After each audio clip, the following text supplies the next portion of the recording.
बाबर 11 की तरफ से अल्लाह का बंदा और इमाम बैटिंग के लिए आए। दोनों ने शुरू में कुछ अच्छी शॉट्स खेले तो लेकिन बाद में बुमराह, हार्दिक और जडेजा वगैरह को बैटर्स फंसकर खेलना शुरू हुए। अल्लाह का बंदा एक सीधी गेंद को क्रॉस खेलते हुए LBW हो गया, जबकि इमाम साहब का वजू 36 के स्कोर पर ठोक गया जब वह हार्दिक पांड्या की मुनत्तर खून की गेंद पर काट बिहाइंड हो रही है। मोहम्मद रिजवान और बाबर आजम की जोड़ी वाकट पर मौजूद थी और स्कोर की रफ्तार कछुए की चाल से कुछ ही बेहतर थी। मोहम्मद रिजवान रिवो लेने पर एक नई जिंदगी भी पा चुके थे। 18.3 ओवर्स में 100 रन मुकम्मल हुए, जबकि पहले 22 ओवर्स में 2 विकेट्स के नुकसान पर मजमुआ 103 ही बिन सका था, जो मेरे हिसाब से कम 17 रन कम था। इस दौरान बाबर चंद अच्छी बाउंड्रीज भी स्कोर कर पाए। वाकट बज़ाहिर नॉर्मल थी, जो थोड़ी स्लगश और आडला बाउंस दे रही थी। उम्मीद ये की जा सकती थी कि अगर पाकिस्तान इस वाकट पर 350 तक भी स्कोर बना पाए तो एक अच्छा मुकाबला मुमकिन हो सकता है, लेकिन मुझे अपने बैटर्स पर मुकम्मल भरोसा था कि ये शायद 225 भी ना बना पाए। हाफ वे स्टेज पर 125 रन थे। बाबर आजम और मोहम्मद रिजवान ने अभी तक काफी वक्त ले लिया था, इन्हें तेज खेलना चाहिए था, लेकिन बाबर और रिजवान की अपनी ही साइंस होती है। आइडियली पाकिस्तान अगर 40 ओवर्स के इख्तिताम तक अगर ज्यादा से ज्यादा 2 विकेट्स मजीद होकर 250 से 70 के आसपास मौजूद रहता है तो आखिरी 10 ओवर्स में मजीद 80 से 100 रन जोड़े जाना मुमकिन हो सकता है। 100 बातों की एक बात यहाँ ये थी कि दोनों को तेज खेलने की शुरुआत करनी चाहिए थी, लेकिन दूसरी बात ये हो सकती है कि जैसे ही खेलने का वक्त आएगा ये आउट होकर वापस चल देंगे। आज 70 का स्ट्राइक रेट मॉडर्न गेम में गुनाह कबीरा से कम नहीं समझा जाता। बाबर आजम ने एक चौका लगाकर 57 गेंदों पर 50 मुकम्मल की, जबकि कराउट की कमी नहीं देखी कि कोई हो या तारीफ नहीं थी। कराउट किसी भी पाकिस्तानी बाउंड्री या अच्छी शॉट पर मुकम्मल खामोश, जबकि अच्छी फील्डिंग, गेंद या वाकट पर ज्यादा उठा था।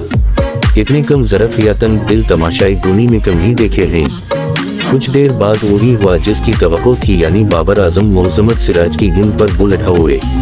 भाई साहब ने 58 गेंदें खेलकर 50 बनाई और फिर वापस चल दिए। सऊद शकील की आमद हुई, जो एक तौती स्टाइल में रोहित शर्मा के लिए रिवो पर LBW हो रही है। समझ से बाहर था कि पाकिस्तानी बल्लेबाज इन गेंदबाजों को सर पर सवार करके कैसे खेल रहे थे। अब्दुल्ला, इमाम और सऊद की वाकटस फजूल गेंदों पर गिरी थी, जबकि बाबर को लो बाउंस ले डोबा था। अनकल इफ्तिखार राउंड दी लेग गधेड़ों की तरह खेलते हुए कुलदीप की गेंद पर बुलेट हो गए। चौगुल और सुसत तरीन बैटिंग करते हुए ना तो स्कोरर्स बने और ना ही वाकटस बचाई जा सकी। जाने कौन सी मुरीखी साइंस के तहत ये लोग खेलते हैं। गधेड़ों से मजहबी भाषण ले लो जितनी मर्जी, लेकिन हराम है कि दलीरी से क्रिकेट खेल लें, जो इनका बुनियादी काम है। अगले ही ओवर में अल्लामा मोहम्मद रिजवान भी 70 के करीब गेंदें खेलकर 49 के स्कोर पर बुलेट हो गए और 50 भी ना बनी। साहब 42 डॉट गेंदें खेलकर दफन हुए थे। सऊद, इफ्तिखार और रिजवान ऐसे आउट हुए जैसे रहने दें क्या कहा जाए। शादाब और नवाज अब मैदान में थे और ना चाहते हुए भी तमाम घटिया उम्मीदें इनसे ही की जा सकती थी कि कुछ पाकिस्तानी चिरों पर शादाबी लाएं, और वैसे भी नवाज को ही आखिरी उम्मीद लोग समझते हैं। पिछले 6 ओवर्स में 20 रन पर 4 विकेट्स गिरी थी। आखिर धोनी पागल तो नहीं जो रीडिंग रेट, स्ट्राइक रेट पर मुसलसल रोला डाल रही होती है, लेकिन हमारे डिंगोरर्स का अपना ही माउथ दिमाग और स्टाइल है। शादाब ने कहा कि मेरा बाबा खेलता है और बुमराह के हाथों बुलेट कर चल दिया। 5 विकेट्स ऐसे गिरी थी जैसे खजान रसीदा पते गिरते हैं। पाकिस्तान में हुकूमतें और बारिशों में गरीबों की छतें या दीवारें गिरती हैं। ये कैसे अजीब लोग हैं भाई। 155, 62, 66, 68 और 71 पर बिलतरतीब तीसरी, चौथी, 5वीं, छठी और 7वें विकेट गिरी।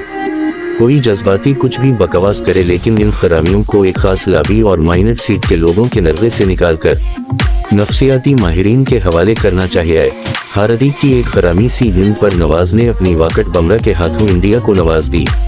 8 अनारी खिलाड़ी वापस जा चुके थे और अभी 10 ओवर्स बाकी थे। अगली ही गेंद पर हुस्न अली बिजली बंद होने पर जनरेटर स्टार्ट करने चले गए। अब 9 विकेट्स डाउन थी। तस्वीर में आप फॉल और विकेट्स देख सकते हैं। पूरी अननगजा में एक छक्का भी ना लग सका। 191 पर पाकिस्तान की टीम आउट हो गई।